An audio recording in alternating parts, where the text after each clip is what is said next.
మామూలుగా తండ్రికి కూతురంటే ఇష్టం. కొడుకు కంటే కూతురంటేనే ఇష్టం. ఏ తండ్రికైనా సరే. అది సహజసిద్ధంగా మన దేశంలోను, అలాగే ఎక్కడైనా సరే మానవులకి ఎక్కువగా వాళ్ళ యొక్క ఆడపిల్లంటే ఇష్టం ఉంటది. తండ్రికి ఎక్కువగా. కానీ ఇక్కడ ఇలాంటి కూతురే ఉండకూడదు అన్న విధంగా ఒక కూతురు బిహేవ్ చేసింది రాజస్థాన్‌లో.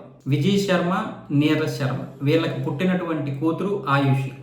తన తండ్రి ఉద్యోగం కోసం తండ్రినే చంపించింది మొదట. తన తండ్రికి క్యాన్సర్కి సంబంధించినటువంటి వ్యాధి వస్తే దానికి సంబంధించినటువంటి మెడిసిన్ అందకుండా 3 సంవత్సరాల పాటు వేరే ఆసుపత్రి అని చెప్పేసి బంధువులకి అయిన వారికి ఎవరికీ తెలియకుండా ఒక పనికిమాలిన ఆసుపత్రిలో చేర్పించేసి తండ్రిని చంపింది. తండ్రిని చంపిన తర్వాత తండ్రి చేసినటువంటి ఉద్యోగం తనకే వస్తుందని చెప్పి ఆశపడింది. కానీ ఈ ఉద్యోగం తన తల్లి నీరజ్ శర్మకు వచ్చింది. ఈ విషయము భరించలేకపోయింది. నేను తండ్రిని చంపి ఆ ఉద్యోగం పొందాలి, మధ్యలోకి నా తల్లి వచ్చిందని చెప్పి తల్లి మీద ద్వేషం పెంచుకొని ఆస్తిని ఉద్యోగాన్ని నాకు ఇచ్చేయాలని చెప్పి ఆవిడ మీద దాడి చేసింది. ఆవిడ వినకపోయేసరికి తన బంధువు అయినటువంటి బలరామ్ అనే ఇంకొకటిని పట్టుకొని మొత్తానికి వాడి సహాయంతో తల్లిని కూడా చంపించేసింది. పైగా ఈవిడ లా సెకండ్ ఇయర్ చదువుతుంది.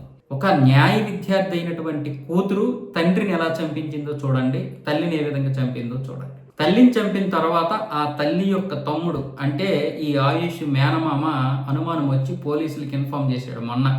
ఇది 4 రోజులు 5 రోజుల క్రితం జరిగినటువంటి సంఘటన.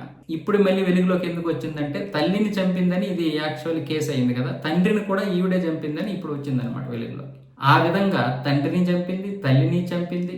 ఏమైంది చివరికి? కటకటాల పాలైంది. నేను లా చదివాను, నాకు అన్ని లొసుగులు తెలుసు అనుకుంది. కానీ దేని నుంచి అయినా తప్పించుకోవచ్చు, కానీ విధి నుంచి ఎవడో తప్పించుకోలేడు.